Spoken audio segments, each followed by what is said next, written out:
தமிழ் மாநில காங்கிரஸ் கட்சியிலிருந்து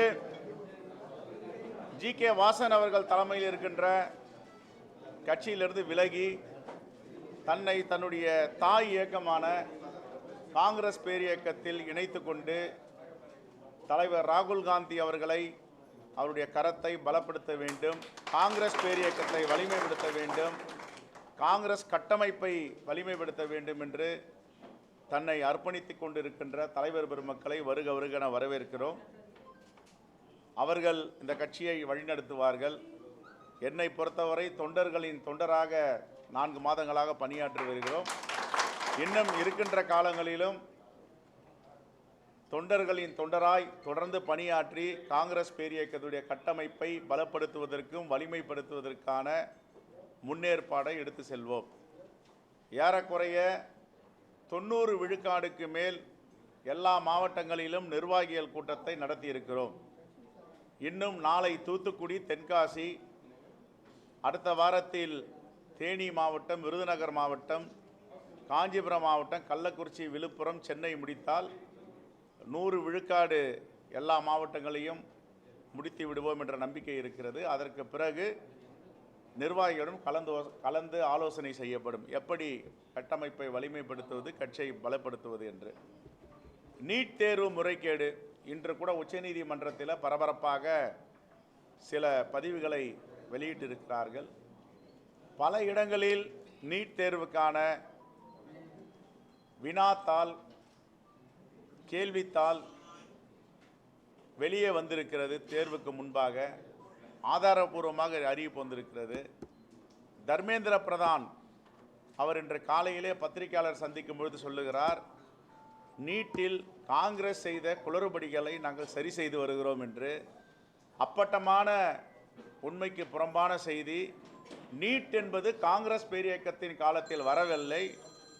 காங்கிரஸ் பேரியக்கம் 2014ஆம் ஆண்டு வெற்றி வாய்ப்பை இழந்தவுடன் ஆட்சி மாற்றம் ஏற்பட்டது. ஆட்சி மாற்றம் ஏற்பட்டவுடன் நரேந்திர மோடி பிரதமராக வந்தார்.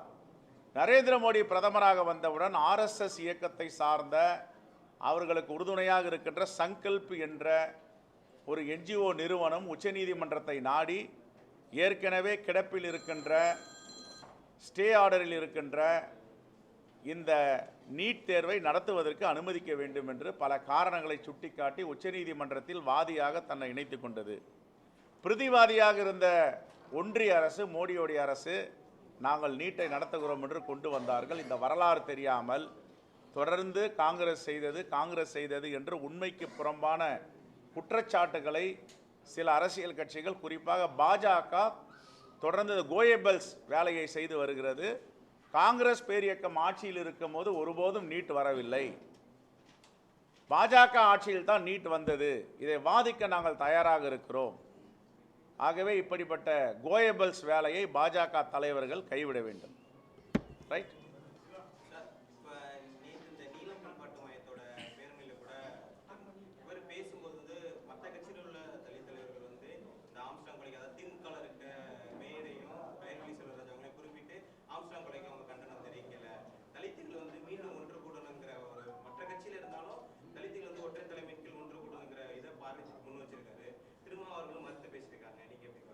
அது அவரவருடைய சொந்த கருத்து. ஒவ்வொருத்தருக்கும் ஒரு கருத்து இருக்கு. அவரவருடைய சொந்த கருத்து. காலத்தின் கட்டாயம், இயற்கை எதை எப்பொழுது ஒன்று சேர்க்க முடியுமோ, எதை சரி செய்ய முடியுமோ இயற்கையும் காலங்களும் தீர்மானிக்கும். இதை நானோ நீங்களோ அவரோ தீர்மானிக்க முடியாது. ரைட்? நெக்ஸ்ட்.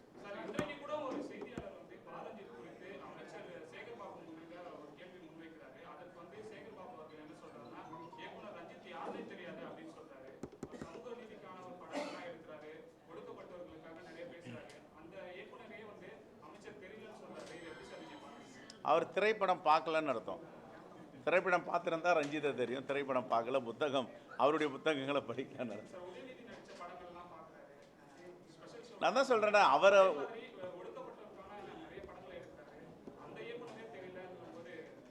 ஒவ்வொருவர்களுக்கு ஒரு பார்வை, ஒவ்வொருவருக்கும் ஒரு வரலாறு இருக்கிறது. அதை காலங்கள் தான் தீர்மானிக்கும். அவருடைய பார்வையில் அவர் தெரியாதுன்னு சொல்றாரு. தெரியாதுன்னு சொல்றவரை போயிட்டு நாம நீங்க ஏங்க தெரிஞ்சீங்கன்னு சொல்லலன்றது எப்படி சொல்ல முடியும்? ரைட். அரசு பணியில் இருப்பவர்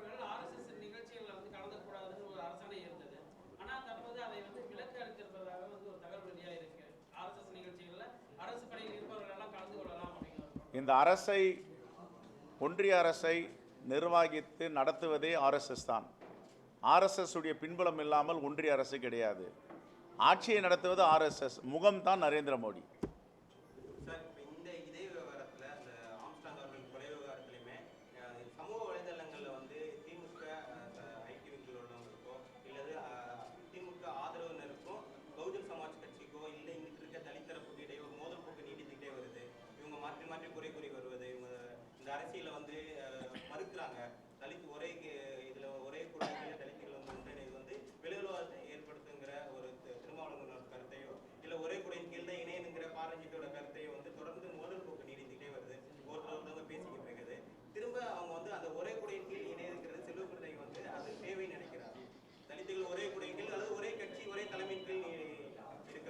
நான் ஓரளவுக்கு புரட்சியாளர் அம்பேத்கருடைய புத்தகங்களை படித்திருக்கிறேன்.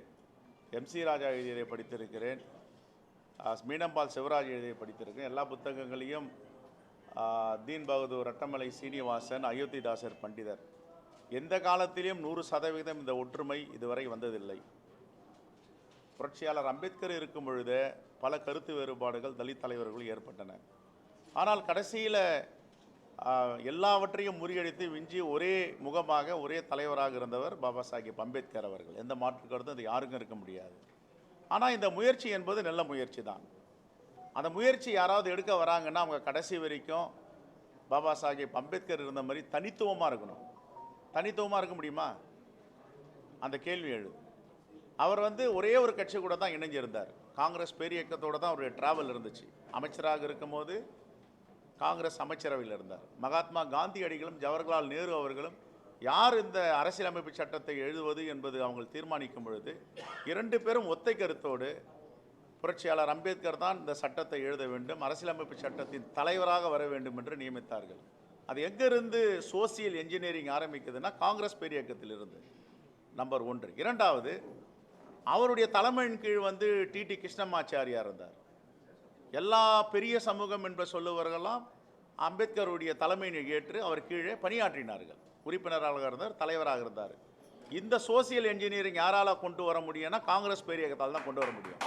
இது ஆர்எஸ்எஸ்ஸாலேயே பாஜகவிலேயே சிந்தித்து கூட பார்க்க முடியாது. ஆர்எஸ்எஸ்ஸால் பாஜகவில் சிந்தித்து கூட பார்க்க முடியாது.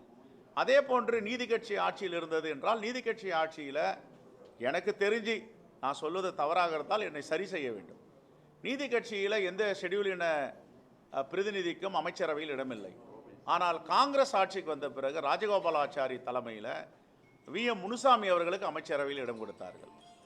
முதல் இந்திய வரலாற்றில், தமிழ்நாட்டு வரலாற்றில் காங்கிரஸ் பேர் இயக்கம் ஆட்சியில் இருக்கும் பொழுதுதான் தலித்துகளுக்கு அமைச்சரவையில் இடம் கொடுத்தார்கள். இதையும் நீலம் பண்பாட்டு மையம் எல்லாம் பேசணும். எல்லாரையும் பேசுகிற மாதிரி காங்கிரஸ் எல்லாரும் கூட இணைச்சு பேச முடியாது. காங்கிரஸுக்கு என்பது ஒரு தனித்தன்மை உண்டு, தனித்துவம் உண்டு. இந்த சோசியல் என்ஜினியரிங்கில் கடந்த காலத்தில் சுதந்திரத்திற்கு முன்பும் சரி, சுதந்திரத்திற்கு பிறகும் சரி, எல்லாவற்றிலையும் ஒடுக்கப்பட்ட மக்களை, விளிம்பு நிலை மக்களை அரவணைத்து செல்வது காங்கிரஸ் பேர் இயக்கம் தான். பெருந்தலைவர் காமராஜருடைய ஆட்சியில் தான் அறநிலையத்துறை அமைச்சராக காங்கிரஸ் பேர் இயக்கத்தில் ஒரு தலித்தை கொண்டு வந்தாங்க, பரமேஸ்வரன்றவர். உள்துறை அமைச்சராக கக்கனை கொண்டு வந்தாங்க, பொதுப்பணித்துறை அமைச்சராக கொண்டு வந்தாங்க. ஆனால் இன்றைக்கி இந்த பதவிகள் எல்லாம் தலித்துகளுக்கு கிடைக்குதா என்றதை நம்ம சுய பரிசோதனை செஞ்சு பார்க்கணும். இன்றைக்கும் கர்நாடகாவில் உள்துறை அமைச்சர் பரமேஸ்வர் இருக்காருன்னா அவர் காங்கிரஸை சார்ந்தவர், தலித். இன்றைக்கும் தெலுங்கானாவில் துணை முதலமைச்சர் இருக்காருன்னா விக்ரம் பட்டி, அவர் ஒரு தலித். இது காங்கிரஸ் பேர் இயக்கத்தில் மட்டும்தான் இந்த சோசியல் என்ஜினியரிங், விளிம்புநிலை மக்களை அரவணைப்பதை பார்க்க முடியும். இதையே நீலம் பண்பாடு மையம் பேசணும். ஏன் இதை பேச மறுக்கிறாங்க? இதை பேசணும்ல, எல்லாத்தையும் பேசணும், இதையும் பேசணும். அதான் என்னுடைய வேண்டுகோள். ரைட். தொடர்ந்து தமிழகத்தில் தலித் மக்கள் மீதான தாக்குதல்கள், பல்வேறு சம்பவங்களை குறிப்பிட்டு தொடர்ந்து அந்த மக்கள் மீதான தாக்குதல் இருப்பதாக ரஞ்சித் புகார் கூறுறாரு. அதோட ஒப்பிட்டு தான் இடஒதுக்கீடுனால தான் அவங்க மேயர் பிரியாவோ கல்வி செல்வராஜோ வந்திருக்காங்க அப்படிங்கிறத சொல்றாரு. தொடர்ந்து தலித் மக்கள் தமிழகத்தில் புறக்கணிக்கப்பட்டு வருவதாகவும் ஒரு குற்றச்சாட்டை ரஞ்சித் முன்வைக்கிறாரு. தமிழக காங்கிரஸ் கமிட்டி தலைவராக இல்லை அப்படி இருக்கு நினைக்கிறீங்களா? இல்லை, நான் சகோதரர் ரஞ்சித்துக்கு என்ன சொல்ல வரேன்னா, அரசியலமைப்பு சட்டம் ஒரு ரைட்ஸ், கான்ஸ்டியூஷன் ரைட்ஸை கொடுக்குது.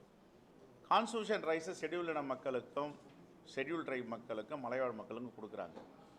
நீ வந்து இத்தனை விகிதாச்சாரம் அவங்களுக்கு வந்து சட்டப்பேரவையிலையும் நாடாளுமன்ற தேர்தலையும் இடஒதுக்கீடு வேண்டும், அமைச்சரவையில் இடஒதுக்கீடு வேணும்னு கொடுக்குறாங்க. ஆனால் என்ன போர்ட்ஃபோலியோ கொடுக்கணும்னு சட்ட ஒதுக்கீடு எங்கேயும் சொல்லலை. அரசியலமைப்பு சட்டம் இவங்களுக்கு உள்துறை கொடுக்கணும், இவங்களுக்கு பொதுப்பணித்துறை கொடுக்கணும், இவங்களுக்கு நிதித்துறை கொடுக்கணும்னு சட்ட முன்வடிவு எதுவும் சொல்லலை, அரசியலமைப்பு சட்டம் சொல்ல. ஆனால் காங்கிரஸ் பேரியக்கம் மட்டும்தான் இந்த அங்கீகாரத்தை தலித் மக்களுக்கு கொடுக்குது என்பதை அவர் புரிந்து கொள்ள வேண்டும். வேற ஏதாவது கட்சி கொடுக்குறாங்களா சொல்லுங்க. அதிமுக இருந்துச்சு, அதிமுகவில் உள்துறை கொடுத்துருக்காங்களா? திமுகவை குறிப்பிட்டு சொல்றீங்க. திமுக நான் அதிமுகவை பற்றி பேசுகிறேங்க, எல்லாருக்கும் தானே பொறுத்தது, இல்ல திமுகவை நீங்க சொல்றீங்க. எல்லாரையும் தான் பேசுகிறேன். அப்போ காங்கிரஸ் பேர் இயக்கத்தை பற்றி ஏன் பேச மறுக்கிறார் ரஞ்சித்? பேசணும்ல. தலைவர் ராகுல் காந்தி சந்தித்தார், ஒரு புத்தக வெளியிடும் போது கூட அவர் அணிந்துரையெல்லாம் கொடுத்துருக்காரு, எழுதியிருக்காரு, சினிமா துறையில் என்னென்ன பிரச்சனை இருக்குன்ட்டு ஆங்கில புத்தகமாக வெளியே வந்திருக்கு. அப்போ காங்கிரஸை முன்னிறுத்தி ஏன் பேச மாட்டேன்றார் அவர்? பேசணும்ல. பொதுவாக பேசிட்டு போகக்கூடாது.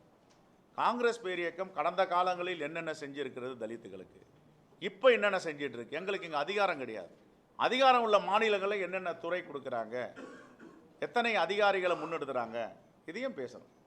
Right, thank you.